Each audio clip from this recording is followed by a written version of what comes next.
আজকে সকালটা শুরু হয়েছে এক দৌড়ঝাঁপের মধ্যে দিয়ে। এখন ঘড়িতে বাজে সকাল 5:30। উঠে পড়ে আগে ছেলে টিফিনটা বানাচ্ছি, কারণ আজকে প্রচুর কাজ। কিন্তু আজকের ব্যস্ততা অন্য দিনের মতো নয়। অনেক দিন আগে রান্নাঘরে কিছু ক্যাবিনেট আর ডাইনিং রুমের ক্যাবিনেট বানাতে দিয়েছিলাম। আজ মিস্ত্রিরা এসে সেগুলো লাগাবে। 9টা 9:30টার মধ্যে ওরা চলে আসবে, তার আগে দুপুরে রান্নাও শেষ করতে হবে। আর এরই মাঝে আবার অন্যদের জ্বর।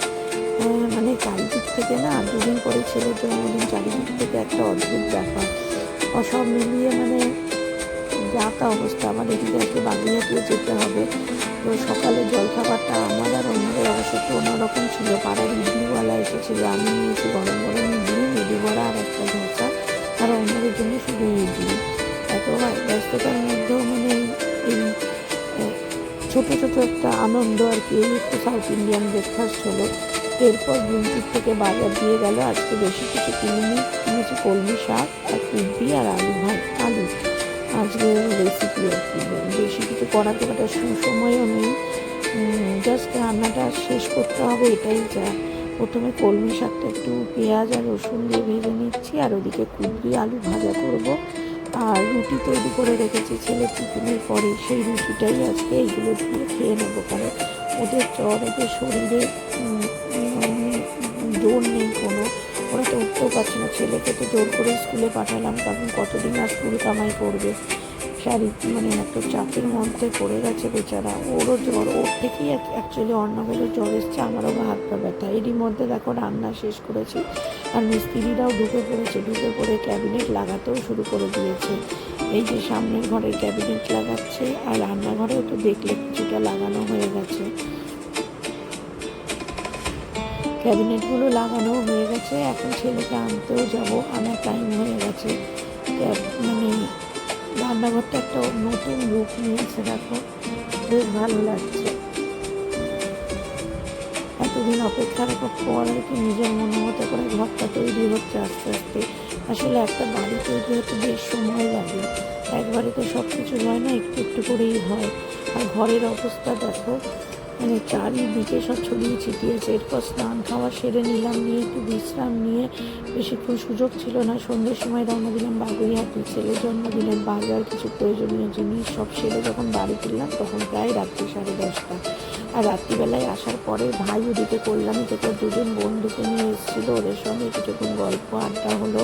তারপরে ওর কিছু জিনিস কিনেছিলাম সেদিনকে, সেগুলো ভাই নিয়ে গেল।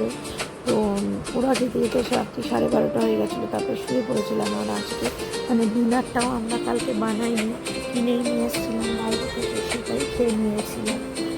আর আজকে সকাল সকাল উঠেই ঘরবাড়ি পরিষ্কার করবো চিন্তা করেছিলাম, কিন্তু সকালে উঠেই জানতে পারলাম ঝুমাদি আজকে আসবে না, ওর জ্বর এসছে। ব্যাস হয়ে গেল। এইবার সকালবেলায় উঠে সেই জন্য আগে ঘর ঝাড় দিয়ে বাসনটা মেজে আগে স্নান সেরে পুজোটা সেরে নিল। কারণ এটাই একটা বড় কাজ আমার বৃহস্পতিবারে। কারণ বৃহস্পতিবার আমার পুজো করতে প্রায় ঘন্টা 1.5 সময় লেগে যায়। তাই পুজোটা সেরে নিলাম, কারণ আজকে বিকেলেও আবার বাগুইহাটি যেতে হবে, কিছু অর্ডার করার আছে। আর মানে সব জিনিস কালকে পাইনি, যেগুলো অর্ডার করেছি সেগুলো নিতে হবে। আজকে ঘুম ভাঙতেও একটু দেরি হয়ে গেছিলো, কারণ আজকে মানে শরীর প্রায় ছেড়ে দিয়েছে। কিন্তু সংসার তো দাঁড়িয়ে থাকবে না। তাই পুজো সেরে সব কিছু পরিষ্কার পরিচ্ছন্ন করে নিয়ে আগে খাবারটা বানালাম, তারপর একটা একটা করে কিন্তু ধরে ধরে সব পরিষ্কার করলাম। এবং পরিষ্কার করতে করতে আজকে এই ডিনার সেরে রাত্রিবেলায় বাকি একদম ফিনিশিং টাচটা দিচ্ছি। কারণ কালকে ওর জন্মদিন, কালকে বাড়িতে মা, ভাই, শ্বশুর শাশুড়ি সবাই আসবে। তো সেই জন্য একটু খাওয়া দাওয়া, বাড়িতে ঘরোয়া খাওয়া দাওয়া হবে। তো সেইটাই আজকে বাজারও করে নিয়েছি। বাগুইহাটি থেকে ফিরতে ফিরতে আজকেও প্রায় রাত্রি 10:30 পৌনে 11টা হয়ে গেছিলো। তারপরে সেই এতক্ষণ খেলাম। আর অন্যভাবে মাছ টাছগুলো সব ধুয়ে দিয়েছে, পরিষ্কার করে দিয়েছে। তা আমাদের ঝুমা দিয়ে আসছে না, সেই জন্য সব বাসন টাসন মেজেই রাখলাম, কারণ কাল সকালে উঠেই রান্নার চাপ থাকবে। তাই একদম সব সেরেই শুচ্ছি। মানে ওদিকে আবার যে ডাইনিং টেবিলে ফুলদানির ফুলগুলো ছিল সেগুলোকে পরিষ্কার করেছি। আর সন্ধেবেলায় বাগুইহাটি থেকে কিছু ফ্রেশ ফ্লাওয়ার্সও নিয়ে এসেছি। তো এত পরিশ্রমের পরে একটুখানি শান্তি আর কি। সব কিছু গুছিয়ে গেছে যদি ঠিকঠাক হয়। এইগুলো এবার ঠিকঠাক করে লাগাবো, ব্যাস তাহলেই হয়ে যাবে। এই ফুল লাগানোটা একটা বিশাল সময়ের কাজ, মানে এই ফুলদানিটাই একটা খুব সময়ের কাজ এবং ভীষণ একটা বোরিং কাজ বলতে পারো, কারণ একটু জোরে কিছু হলে ফুলদানিটা ঠকাস করে ঠোকা লাগবে আর ভেঙে যাবে, ব্যাস। সেই জন্য আস্তে আস্তে ফুলগুলো ঢোকালাম। এইবার সবচেয়ে সবচেয়ে মানে ভয়ঙ্কর কাজ যেটা, সেটা হচ্ছে এই ফুলদানির ভেতরে এই পাথরগুলো রাখা। আগের দিন আমি বলেছিলাম পাথর পরিষ্কার করার সময় যে খুব ডেলিকেটলি এটা করতে হয়। অনেকে লিখেছো যে কেন যখন পাথরগুলো দিলে ফুলদানি ভেঙে যাচ্ছে তাহলে পাথরগুলো দেওয়ার কি দরকার, পাথরগুলো ছাড়াই রাখো।